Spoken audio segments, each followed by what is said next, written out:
Mark Gordon from Shaking the Southland, helping us size up Clemson and Alabama. Subscribe to my YouTube channel where I have a bevy of conversations with the best bloggers and broadcasters in the industry, guys like Mark here that you can join on Shaking the Southland. Let's turn to the defense, and I'll just let you cut loose on this unit because it's been mighty impressive, starting with that front four that I know there were concerns as we had discussions early in the season and even before the first game about the depth up front, but certainly when you talk about those front four, they are devastating. And I would say, even though Alabama's right up there, Ohio State, and maybe one or two others, I think they've proven on the field that they are the cream of the crop. Yeah, the front four, certainly. But as you said, there was concerns about the depth.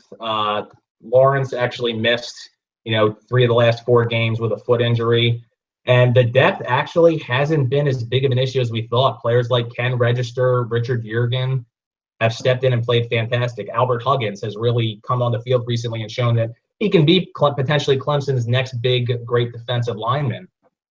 You look at the outside, the defensive ends have been fantastic this year, both Clelin Ferrell and Austin Bryant. They've really been benefiting from the defensive tackles just sucking up those inside blocks. And Austin Bryant has just shown freak athleticism.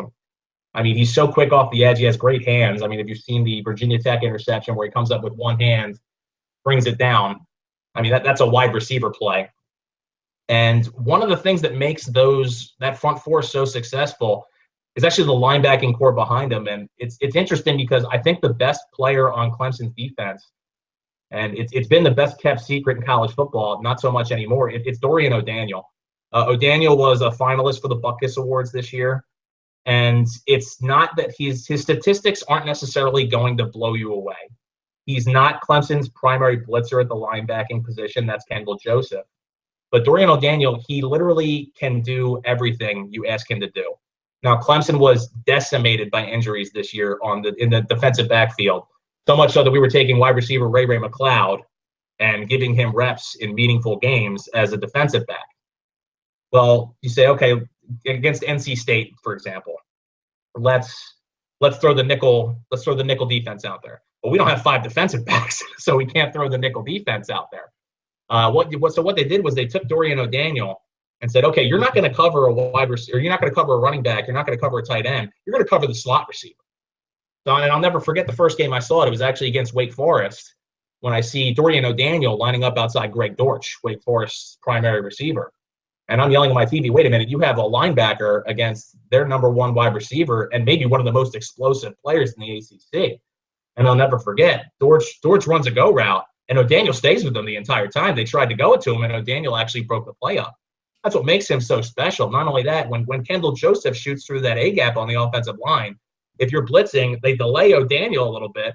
He shoots through the B-gap or goes right behind him in that A-gap, and he has the ability to get to the quarterback. So he's a really special player. Clemson's also finally getting healthy on the defensive backfield. Mark Fields was given the green light to practice this week. So was Trey Lamar, their starting middle linebacker. They've both been given the green light. They're practicing, and they are expected to play against Alabama. But the depth of this team, and they're willing to rotate their defensive line. You don't have any selfish players on that team. Everyone's willing to give the second teamers props. One of my favorite things is when a second teamer goes out and gets a sack, first person on the field to congratulate them, Christian Wilkins.